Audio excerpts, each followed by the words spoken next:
चलिए भाई, ठीक है। तो हमने क्या बात कर रहे थे, रेप्लिकेशन फॉर्क की। तो ये यहाँ पर क्या लगता है आपका, यहाँ पर क्या लगता है आपका, निक लगता है। निक यानी कि कट होता है, यहाँ पर एक कट लगता है। कट लगने के बाद यहाँ क्या होता है, रेप्लिकेशन फॉर्क बनती है। एक जिप की तरह होती है जो क्या करती है, धीरे धीरे धीरे धीरे धीरे करके क्या करती है बच्चों, हाइड्रोजन बॉन्ड्स को ब्रेक करती हुई चलती है। और सेम विद दिस ऐसे, ठीक है ना। तो दोनों तरफ से क्या होती है, ये रेप्लिकेशन फॉर्क मूव करती है और आपके डबल स्ट्रैंडेड डीएनए को खोलती हुई जाती है। तो एक टाइम पर क्या होता है, एक टाइम पर एक ऐसी जगह आएगी जहां पर ये दोनों रेप्लिकेशन फॉर्क मिलेंगी आपस में, और जहां पर ये मिलती हैं वहीं क्या आ जाता है, इसका टर्मिनल एंड आ जाता है। ठीक है, जहां पर ये रेप्लिकेशन फॉर्क आपस में मिल जाती हैं वहीं क्या आ जाता है, आपका टर्मिनल एंड आ जाता है। ठीक है, ये बात कर रहे हैं हम प्रोकैरियोट्स की। यूकैरियोट्स में भी बनता है। पहली बार मैं बता दूं, हम लोग सोचेंगे कि मैम यूकैरियोट्स में नहीं बनता है क्या। यूकैरियोट्स में बनता है, लेकिन यूकैरियोट्स में टर्मिनल एंड ऐसे नहीं आता, ठीक है ना। यूकैरियोट में टर्मिनल एंड अलग आता है, क्योंकि प्रोकैरियोट में तो क्या होता है बच्चों, एक बार ही निक लगता है, एक बार ही निक लगने से पूरा की पूरा काम हो जाता है। समझ रहे हो मेरी बात को। प्रोकैरियोट्स में एक सर्कुलर डीएनए है, और इस सर्कुलर डीएनए में क्या होता है, एक जगह निक लगता है, एक रेप्लिकेशन फॉर्क बनती है और वो क्या हो जाती है, आपस में मिल जाती है, वहीं उसका टर्मिनल एंड आ जाता है। पर यूकैरियोट में ऐसा नहीं होता। यूकैरियोट में कई जगह निक लगती है, ठीक है। यूकैरियोट के डीएनए में कई जगह निक लगते हैं और कई सारी रेप्लिकेशन फॉर्क बनती है। और सेकेंडली क्या होता है कि उसका जो डीएनए होता है वो सर्कुलर भी नहीं होता है, ठीक। तो इसके टर्मिनल होने के या इसके टर्मिनेट होने के अलग तरीका होता है कि यूकैरियोट्स में जो टर्मिनेशन है वो अलग तरीके से होता है, वो हम रेप्लिकेशन बात करेंगे तो आपको बता देंगे, ठीक है ना। तो बेसिकली आपको रेप्लिकेशन फॉर्क का मतलब समझ में आ गया है कि रेप्लिकेशन फॉर्क क्या चीज है, ठीक। रेप्लिकॉन, रेप्लिकॉन क्या चीज है, रेप्लिकॉन कहते हैं डीएनए का वो सेगमेंट जो एक बार में आपका रेप्लिकेट हो जाए। बात ध्यान से सुनना मेरा, डीएनए का वो सेगमेंट जो एक बार में रेप्लिकेट हो जाए, दैट वाज द रेप्लिकॉन। यानी कि जैसे मान लो फॉर एग्जांपल, ये आपका डीएनए है, ठीक है, ये आपका डीएनए है, और इस डीएनए का इतना पार्ट, इस डीएनए का इतना पार्ट एक बार में अगर रेप्लिकेट हो जाता है वन गो में, बात समझ में आ रही है, वन गो यानी कि एक सेकंड, एक बार में पूरा की पूरा जो रेप्लिकेट हो जाता है वो होता है उसका रेप्लिकॉन। इसका मतलब क्या होता है कि आपका जो प्रोकैरियोट्स होते हैं, प्रोकैरियोट्स में रेप्लिकॉन तो एक ही होगा, मैंने अभी आपको बताया। प्रोकैरियोट्स में क्या होता है, एक ही रेप्लिकॉन होगा मैंने आपको बताया कि निक लगता है, निक लगने के बाद रेप्लिकेशन फॉर्क होता है और पूरा की पूरा एक बार में कंप्लीट होके वो क्या हो जाता है, टर्मिनेट हो जाता है। इसका मतलब बच्चों प्रोकैरियोट्स में केवल एक रेप्लिकॉन होता है, जबकि यूकैरियोट्स में कई सारे रेप्लिकॉन्स होते हैं। क्यों, क्योंकि यूकैरियोट्स में एक डीएनए पर साइमल्टेनियसली कई जगह निक लगते हैं, कई जगह रेप्लिकेशन फॉर्क होते हैं और कई सारे रेप्लिकॉन्स होते हैं। क्योंकि यूकैरियोट्स का डीएनए भी बड़ा होता है और उसमें जो निक लगने वाले निक होते हैं, रेप्लिकेशन फॉर्क्स होते हैं, वो भी ज्यादा होते हैं, इसलिए उसमें रेप्लिकॉन्स भी क्या होते हैं, ज्यादा होते हैं, ठीक है ना। तो आप इसमें अगर मैं चाहूं तो यहाँ पर अगर मैं आपको बोलूं तो प्रोकैरियोट्स और यूकैरियोट्स, तो आप कह सकते हैं रेप्लिकेशन फॉर्क एक बार बनेगी यानी कि एक बार निक लगेगा और एक बार में कंप्लीट हो जाएगी, जबकि इसमें कैसी होंगी, मल्टीपल होंगी, कई बार रेप्लिकेशन फॉर्क बनेगी, ठीक है। रेप्लिकॉन की बात करूंगी तो वन गो, रेप्लिकॉन में कैसे होता है, एक गो में काम हो जाता है, जबकि यूकैरियोट्स में क्या होता है, कई बार, मल्टीपल, कई बार, ठीक है ना। तीसरा अगर मैं बात कर रही हूँ ओराई, ओराई क्या चीज होती है, origin of replication. Origin of replication यानी कि आप नाम से समझ में आ रही है, ओरिजिन मतलब उत्पत्ति, रेप्लिकेशन मतलब पुनरावृत्ति, यानी कि रेप्लिकेशन की उत्पत्ति, यानी वो डीएनए, आपके उस डीएनए में आपका रेप्लिकेशन कहां से शुरू हुआ है, रेप्लिकेशन कहां से शुरू हुआ है उसी को बोलते हैं हम ओराई।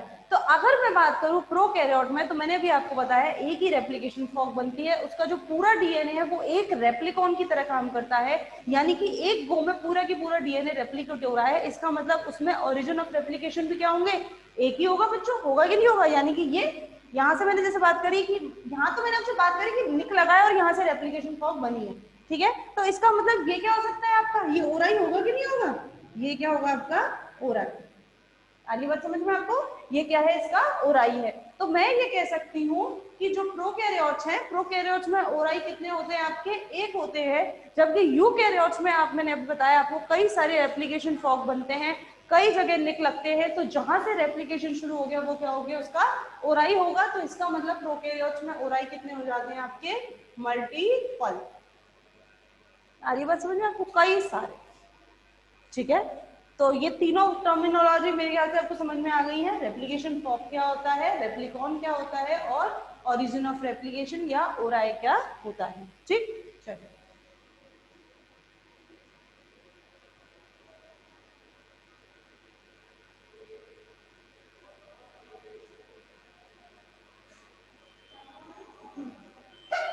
चलो ये चीज हुई।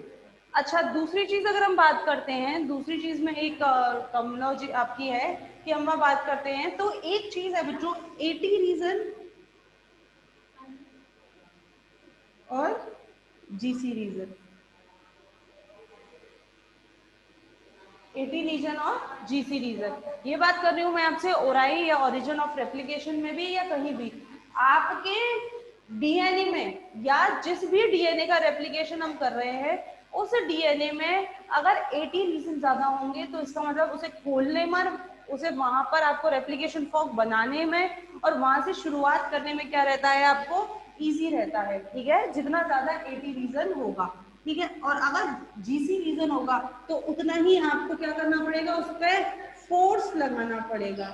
आपसे मतलब हम नहीं लगाते, बेसिकली जो सेल है उसको उतनी ही ज्यादा उसमें क्या करनी पड़ेगी, मेहनत करनी पड़ेगी उस रीजन को खोलने में, चाहे वो ओराई पर है, चाहे वो रेप्लिकेशन फॉर्क के दौरान है या कहीं भी है, उसमें उतनी ही मेहनत उसको लगानी पड़ेगी। तो आप डीएनए पे कितना रेप्लिकेशन होगा, किस हिसाब से एंजाइम लगेंगे, ये डिफर कर जाता है उसके G+C कंटेंट पर। ठीक है ना, उसके G+C कंटेंट में, जिस सेल में, जिस डीएनए में G+C कंटेंट ज्यादा होगा, उस सेल के लिए उतने ही ज्यादा प्रेशर की जरूरत होती है। और ये क्यों होता है आप अच्छे से जानते हैं, क्यों, क्योंकि 80 में क्या होता है, आपके डबल बॉन्ड्स होते हैं, जबकि जीसी में आपके क्या होते हैं बच्चों, ट्रिपल बॉन्ड्स होते हैं। ठीक है ना, तो इन ट्रिपल बॉन्ड्स को ब्रेक करने के लिए हमें उतनी ही फोर्स की जरूरत होती है। आगे बात समझ में आपको, चलो ठीक है भाई, ये सब आपको समझ में आ गया मेरे ख्याल से।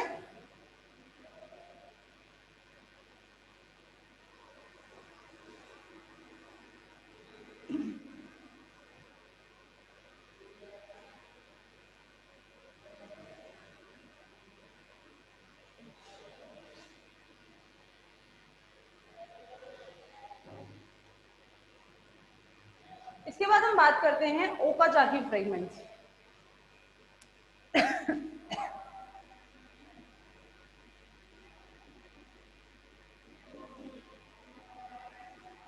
पता है आपको, आई एम श्योर पता होगा, ये ना सबको पता होता है।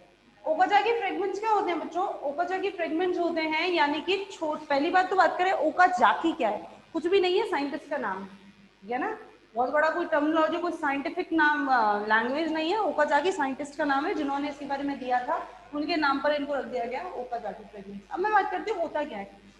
बेसिकली हमारी जो चल रही है वो प्रोकैरियोट्स में ही चल रही है बच्चों।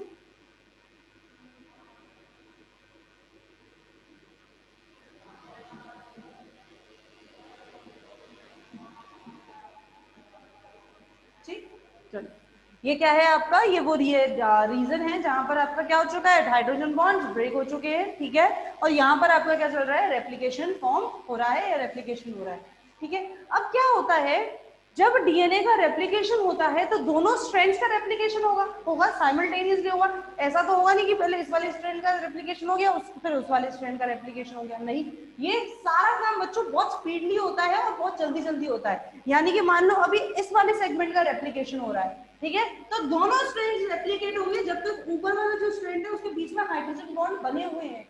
ठीक है ना, और ऐसे ही इसका जो नीचे वाला स्ट्रैंड है जहां रेप्लिकेशन हो चुका है उसके बीच में वापस हाइड्रोजन बॉन्ड्स बन गए। ये हमेशा ऐसे खुला हुआ या डीनेचर्ड नहीं पड़ा रहेगा। ठीक है, जैसे ही ये ऊपर बढ़ेगा तो इस वाले स्ट्रैंड के इस तरह से, चाहे मैं इसको इस तरह से दिखा दूं, ये जैसे ही ये ऊपर बढ़ेगा तो इस वाले स्ट्रैंड के रेप्लिकेशन बीच के हाइड्रोजन बॉन्ड्स क्या होंगे, ब्रेक हो जाएंगे और साइमल्टेनियसली इस वाले स्ट्रैंड्स के ये नीचे वाले रीजन के बीच के हाइड्रोजन बॉन्ड्स क्या होंगे, फॉर्म हो जाएंगे। तो ये क्या होता है, जल्दी जल्दी होता है, साइमल्टेनियसली होता है। तो वही चीज है कि आपके दोनों स्ट्रैंड्स के साथ क्या हो रहा है, एक साथ फॉर्म हो रहा है। बच्चों एक चीज होती है कि जो आपका नया स्ट्रैंड बनता है, जो नया स्ट्रैंड बनता है it's always in the 5' to the 3' direction, it's always in the 5' to 3' direction. लेकिन एक चीज मत करना, पेरेंट डीएनए के 5' to 3' डायरेक्शन में नहीं, अपने 5' to 3' डायरेक्शन में। बात ध्यान से सुनना, 5' to 3' डायरेक्शन पेरेंट के नहीं, कि जो मदर डीएनए, इस मदर डीएनए के 5' to 3' तो मतलब मैडम यहाँ से शुरू होगा, नहीं, अपने 5' to 3', ठीक है ना। अपने 5' to 3' का क्या मतलब है बच्चों, अब इसका मतलब है 5' कहाँ आएगा, उसका अपना 5' कहाँ आएगा, क्या यहाँ आ जाएगा, नहीं आएगा, सेम सेम थोड़ी ना सामने आ जाएंगे कि पता चला यहाँ पर भी 5' है और यहाँ पर भी 5' है, ऐसा होगा, नहीं होगा। तो इसका अपना 5' कहाँ आएगा, यहाँ आएगा, ये 5' to 3'। आ रही बात समझ में आपको, ठीक है ना। तो ये क्या है, 3' है, और इस 3' के सामने जो नया डीएनए है वो कैसा बनेगा, 5' to 3' डायरेक्शन में। आगे बात समझ में। अगर ये 5' है, अब ध्यान से सुनना, ये 5' है तो इसका मतलब आप कहेंगे मैडम यहाँ से बनना चाहिए, फिर तो यहाँ से बनना चाहिए, यहाँ से नहीं बनेगा, ये बनता है यहाँ से, ऐसे। अभी तो मैं इसको ऐसे टुकड़ों में नहीं दिखा रही आपको, इस तरह से दिखा। तो ये क्या है, 5' to 3'। आ रही बात आपको समझ में, ठीक है। तो इस वाला डीएनए, इसके क्या है, 5' to 3', और इस वाले डीएनए में कैसे चलेगा, ये इस तरह से 5' to 3'। अब होता क्या है बच्चों, जो रेप्लिकेशन फॉर्क है वो कैसी चल रही है, यूं चल रही है, चल रही है कि नहीं चल रही है। तो ये स्ट्रैंड क्या है, रेप्लिकेशन फॉर्क के साथ चल रहा है, तो ये क्या होगा, वन गो में बनता चला जाएगा, ऐसे। ये स्ट्रैंड क्या है, वन गो में बनता चला जाएगा इस तरह से। तो इस स्ट्रैंड को बोलते हैं हम, ये स्ट्रैंड कहलाता है लीडिंग स्ट्रैंड। ये स्ट्रैंड कैसा कहलाता है, लीडिंग स्ट्रैंड कहलाता है। जबकि ये वाला स्ट्रैंड जो है, ये रेप्लिकेशन फॉर्क के कहां जा रहा है, अपोजिट साइड में जा रहा है। रेप्लिकेशन फॉर्क ऐसे चल रही है और ये क्या जा रहा है, अपोजिट साइड में जा रहा है। तो ये क्या होगा, ये इस तरह से टुकड़ों में बनता है बच्चों। यानी कि जैसे ही मान लो थोड़ा सा ये चला है ऐसे 5' to 3', थोड़ी टाइम के बाद ये क्या हो जाता है, टर्मिनेट हो जाता है, फिर से टर्मिनेट हो गया, टर्मिनेट हो गया, ठीक है। फिर दोबारा से हमें ये शुरू करना पड़ता है, फिर दोबारा से शुरू हुआ, फिर टर्मिनेट हो गया, फिर ये शुरू किया, फिर ये क्या हो गया, फिर ये टर्मिनेट हो गया, ठीक है ना। तो इस तरीके से ये चलता हुआ जाता है। यानी कि ये वाला स्ट्रैंड क्या होता है, ये तो वन गो में बनता है, जबकि ये वाला स्ट्रैंड कैसा होता है, अपोजिट डायरेक्शन में बनता है। इसीलिए कैसा जाता है, ये टुकड़ों में जाता है। और इसके ये जो टुकड़े हैं डीएनए के, ये जो टुकड़े हैं, यही टुकड़े क्या कहलाते हैं बच्चों, यही टुकड़े कहलाते हैं Okazaki fragment. Basically scientist Okazaki ने इनके बारे में बताया था और इनके बारे में बोला था कि भाई इस तरह से एक स्ट्रैंड जो होता है वो तो लीडिंग स्ट्रैंड होता है, यानी कि कंटिन्यूअस बनता है, वन गो में बनता है। जबकि जो दूसरा स्ट्रैंड होता है वो कैसा बनता है, टुकड़ों में बनता है। इसीलिए इन फ्रेगमेंट, इनको क्या बोल दिया जाता है, ओकाजाकी फ्रेगमेंट। आगे बात समझ में आपको। और इसीलिए ये स्ट्रैंड कैसा होता है आपका, ये स्ट्रैंड होता है लीडिंग स्ट्रैंड, क्योंकि लीड कर रहा है, एक गो में बन रहा है। और जबकि ये वाला स्ट्रैंड कैसा हो रहा है आपका, रुक रुक के बन रहा है, लैग कर रहा है, तो इसीलिए इसको बोल देते हैं लैगिंग स्ट्रैंड। आगे बात समझ में आपको, ठीक है ना। ये कैसा होता है, लीडिंग स्ट्रैंड, और वो कैसा है आपका, लैगिंग स्ट्रैंड। ठीक, अच्छा, ये एक साथ नहीं बन रहा ना, कंटिन्यूअस नहीं बन रहा, तो इसीलिए हम इसको बोल देते हैं, एक कंटिन्यूअस बन रहा है, एक डिसकंटिन्यूअस बन रहा है। तो इसका जो नाम होता है, इसके रेप्लिकेशन को वो बोलते हैं semi discontinuous, semi discontinuous, I guess सही है, सेमी डिसकंटिन्यूअस रेप्लिकेशन, ठीक है ना। ये कैसा रेप्लिकेशन है बच्चों, सेमी डिसकंटिन्यूअस रेप्लिकेशन। आगे बात समझ में आपको। तो ये होता है इसके रेप्लिकेशन की, हमने बात करी। इसके बाद हम बात करते हैं एक चीज और, मैं यहाँ पर आपको बताना चाहूंगी। एक चीज क्या है बच्चों यहाँ पर कि मैंने आपको पहले बताया था कि जो डीएनए का रेप्लिकेशन है, डीएनए का रेप्लिकेशन कौन करता है, डीएनए का रेप्लिकेशन करता है enzyme DNA polymerase. Enzyme DNA polymerase DNA के रेप्लिकेशन में काम आता है। डीएनए के रेप्लिकेशन में जो डीएनए पॉलीमरेज होता है, प्रोकैरियोट और यूकैरियोट दोनों में होते हैं। पहली बात, पॉलीमरेज प्रोकैरियोट और यूकैरियोट दोनों में होते हैं। डीएनए पॉलीमरेज प्रोकैरियोट में होते हैं बच्चों 5 तरीके के। कैसे होते हैं, 5 तरीके के DNA polymerase, first, DNA polymerase second, third, fourth और फिफ्थ, इस तरीके से। ये 5 तरीके के होते हैं। जबकि यूकैरियोट्स में कैसे होते हैं, वहां पर भी होते हैं लेकिन वहां पर नाम होता है अल्फा, बीटा, गामा, डेल्टा और एप्सिलॉन, इस तरीके से। आ रही बात समझ में? यूकैरियोट्स में कैसे होते हैं, अल्फा, बीटा, गामा, डेल्टा और एप्सिलॉन। जबकि प्रोकैरियोट्स में कैसे होते हैं, first, second, third, fourth, fifth. ठीक है, मैं सबसे पहले प्रोकैरियोटिक डीएनए पॉलीमरेज की बात करते हैं। ये बात आपको समझ में आ गई बच्चों? ये आपको सारा समझ में आ गया? ओकाजाकी फ्रेगमेंट्स क्या है, लीडिंग और लैगिंग स्ट्रैंड क्या है, ये सारी चीजें आपको समझ में आ गई? Very good. चलिए, अब मैं सबसे पहले आपसे बात करती हूँ प्रोकैरियोटिक डीएनए पॉलीमरेज की। ठीक है, प्रोकैरियोटिक डीएनए पॉलीमरेज। ठीक है, प्रोकैरियोटिक डीएनए पॉलीमरेज मैंने आपसे बोले कितने टाइप के, फर्स्ट, सेकंड, थर्ड, फोर्थ और फिफ्थ। ठीक है, जिसमें से मेन रेप्लिकेशन एंजाइम कौन सा है, this one, main replication enzyme. ठीक है ना, ये दोनों एंजाइम डीएनए पॉलीमरेज फोर्थ और फिफ्थ किस में काम आते हैं, रिपेयर।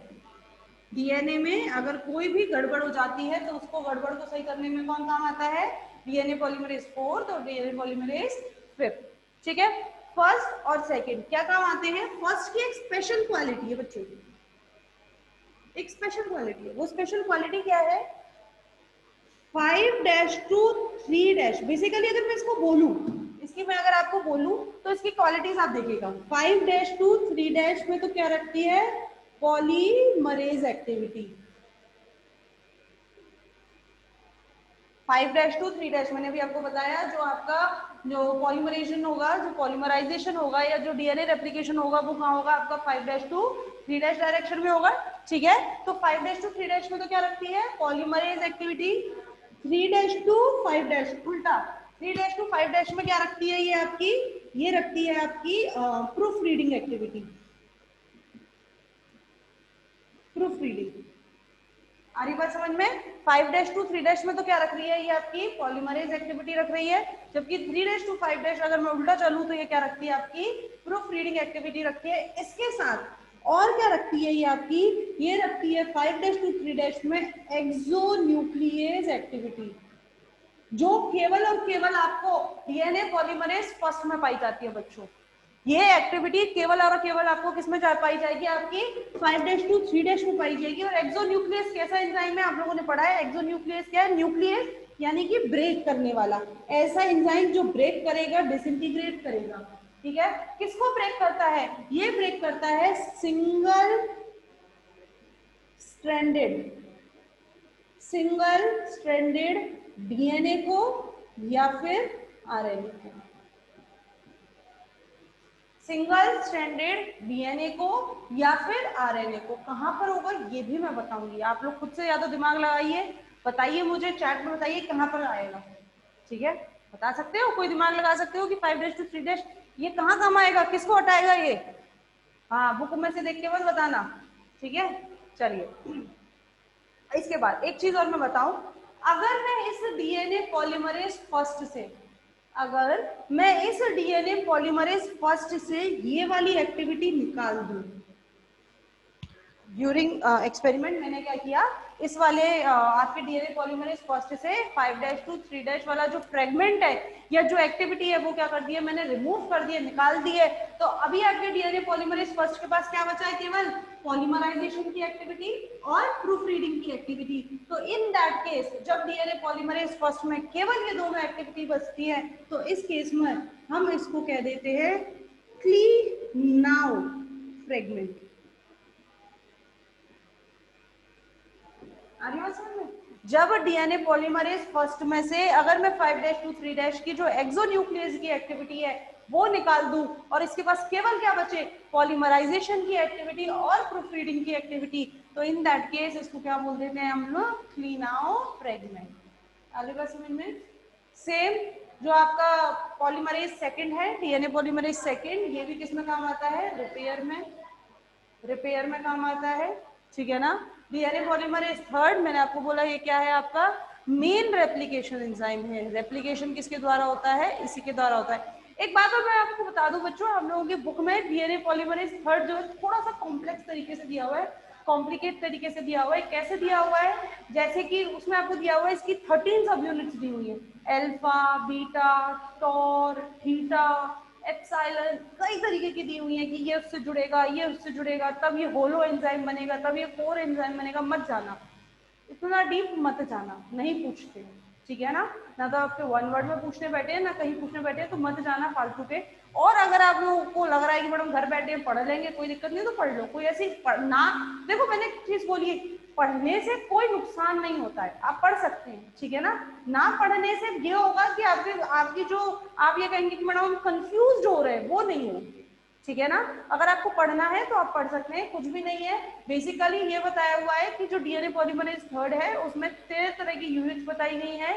उसमें ये बोला गया है अल्फा, बीटा, थीटा, इन सब के अपने अपने काम होते हैं। ये जब उससे जुड़ते हैं तो कोर एंजाइम बनाते हैं, लेकिन वो मेन रेप्लिकेटिंग एंजाइम कब बनता है, जब बीटा की सब यूनिट्स आपके उस कोर एंजाइम से आकर जुड़ती है, तब जाकर डीएनए पॉलीमरेज थर्ड आपका मेन रेप्लिकेटिंग एंजाइम बनता है। तो वो अगर आप अपनी बुक में देखेंगे तो आपकी बुक में वो दे रखा है, ओके, ठीक है। तो ये हो गया आपका डीएनए पॉलीमरेज थर्ड, और ये हो गया फोर्थ और फिफ्थ, यानी कि ये करते हैं आपके रिपेयर। आगे बात समझ में आपको। अच्छा, ये जो मैं आपसे पूछ रही थी ये क्या चीज है, आपको मैंने एक चीज यहाँ पर बताई, एक जो चीज हम बात करते हैं यहाँ पर कि DNA polymerase third main replicating enzyme तो है बच्चों, लेकिन ये मेन रेप्लिकेटिंग एंजाइम कब है, कि जब आपके रेप्लिकेशन को एक हल्का सा पुश मिल जाए, यानी कि एक हल्का सा उसको स्टार्ट मिल जाए। डीएनए पॉलीमरेज थर्ड रेप्लिकेशन करवा सकता है, लेकिन रेप्लिकेशन को शुरू नहीं कर सकता। रेप्लिकेशन को शुरू करने के लिए हमें एक अलग से एंजाइम की जरूरत होती है, और वो एंजाइम है प्राइमेज। वो एंजाइम है आपका प्राइमेज। बेसिकली ये बनाता है प्राइमोसोम। प्राइमोसोम क्या है, बेसिकली प्राइमोसोम है प्राइमर। और ये प्राइमर कैसा होता है बच्चों, ये प्राइमर होता है आरएनए प्राइमर।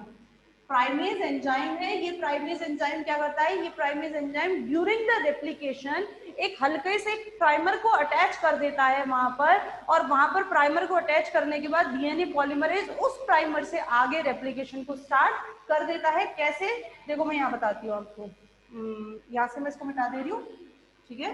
जब तक आप लोग ये देख लीजिए, आप लोगों को समझ में आना हो, ये पर देख लीजिए, ठीक है। यहाँ देखिए इस तरीके से, ये क्या है आपका डीएनए है, इसका क्या होगा रेप्लिकेशन होगा, कहां से होगा 5' टू 3' डायरेक्शन में, ठीक है ना, इस तरीके से होगा 5' टू 3' डायरेक्शन में। तो जब इसका शुरुआत होगी ना बच्चों, तो डीएनए पॉलीमरेज थर्ड इसकी शुरुआत नहीं कर सकता। शुरुआत करने के लिए हमको किसकी जरूरत होती है, प्राइमर की जरूरत होती है। ये प्राइमर कौन बनाता है, प्राइमेज बनाता है। तो वो प्राइमर क्या है, ये रहा, और इसकी जो डायरेक्शन है वो कैसी होगी 5' टू 3'। अब डीएनए पॉलीमरेज क्या करेगा, अलग अलग न्यूक्लियोटाइड्स को यहाँ लाता जाएगा और क्या करता जाएगा, जोड़ता जाएगा, लेकिन वो उसकी शुरुआत नहीं कर सकता। उसकी शुरुआत कौन करता है, प्राइमेज, और ये क्या है आपका प्राइमर। और same with the lagging strand, ऐसा ही लैगिंग स्ट्रैंड में होता है। ये देखिए यहाँ पर एक फ्रेगमेंट बना है, उसके लिए एक प्राइमर, दूसरा फ्रेगमेंट बना, दूसरे फ्रेगमेंट के लिए दूसरा प्राइमर, ऐसे तीसरा प्राइमर, चौथा प्राइमर, वही होगा। जितनी बार हमें उसका रेप्लिकेशन स्टार्ट करवाना होगा, उतनी बार हमें उसे वहां क्या देना पड़ेगा, प्राइमर देना पड़ेगा, ठीक है ना। उतनी बार क्या होगा, हमें यहाँ पर प्राइमर देना पड़ेगा। इन प्राइमरों को जब ड्यूरिंग द रेप्लिकेशन, जब ये कंप्लीट हो जाता है रेप्लिकेशन, तो ये क्या होगा, क्या इसी तरह से मौजूद रहेंगे, ऊपर जाके फ्रेगमेंट नहीं रहेंगे। ये भी क्या बनते हैं, अटैच होकर जुड़कर क्या बनते हैं, पूरा एक स्ट्रैंड बनते हैं। तो इनकी मदद कौन करता है, ये करता है कौन, 5' टू 3' एक्सोन्यूक्लियस। ये 5' टू 3' डायरेक्शन में बन रहे भाई, बन रहे कि नहीं बन रहे, प्राइमर्स बन रहे। तो ये जो है डीएनए पॉलीमरेज फर्स्ट अपनी एक्टिविटी 5' टू 3' एक्सोन्यूक्लियस की मदद से क्या करता है, यहाँ से इन प्राइमर्स को रिमूव कर देता है। इन प्राइमर्स को हटाने का काम कौन करता है, ये करता है। मैंने क्या बताया आपको, ब्रेक करता है, तोड़ता है, किसको, सिंगल स्ट्रैंडेड डीएनए या फिर आरएनए को। और ये क्या है आपके सिंगल स्ट्रैंडेड आरएनए है या नहीं है, है? मैंने बताया आपको प्राइमर क्या होता है, आरएनए होता है। तो ये सिंगल स्ट्रैंडेड आरएनए है, तो इन सिंगल स्ट्रैंडेड आरएनए को यहाँ से रिमूव करने का काम कौन करता है, डीएनए पॉलीमरेज करता है। और कौन सा डीएनए पॉलीमरेज फर्स्ट करता है, किसके द्वारा, अपनी 5' to 3' एक्सोन्यूक्लियस एक्टिविटी के द्वारा, और हटाने के बाद अपनी 5' to 3' पॉलीमरेज एक्टिविटी के द्वारा। जैसे आपने यहाँ पे प्राइमर हटा दिया, ठीक है, तो यहाँ पे गैप है, तो इन गैप को न्यूक्लियोटाइड बेसिस से भी कौन भर देता है, आपका यही भर देता है, कौन, डीएनए पॉलीमरेज फर्स्ट। इसकी 3 एक्टिविटीज हैं जो मैंने आपको बतानी है, 5' to 3' पॉलीमरेज, 3' to 5' प्रोofreading, और ये अगली बार समझ में आपको, ठीक है ना। तो 5' to 3' एक्सोन्यूक्लियस एक्टिविटी कौन करता है, डीएनए पॉलीमरेज फर्स्ट, और कहाँ करता है, यहाँ। और जब इसके ये सब हट जाते हैं प्राइमर्स, तो इनके हटने के बाद क्या हो जाता है, ये पूरा एक स्ट्रैंड फॉर्म हो जाता है। आगे कौन करता है, लाइगेज, डीएनए लाइगेज क्या करेगा, ये जो बीच बीच में गैप थे यहाँ पर ऐसे, इनको क्या करेगा, आपस में जोड़ देगा, डीएनए लाइगेज।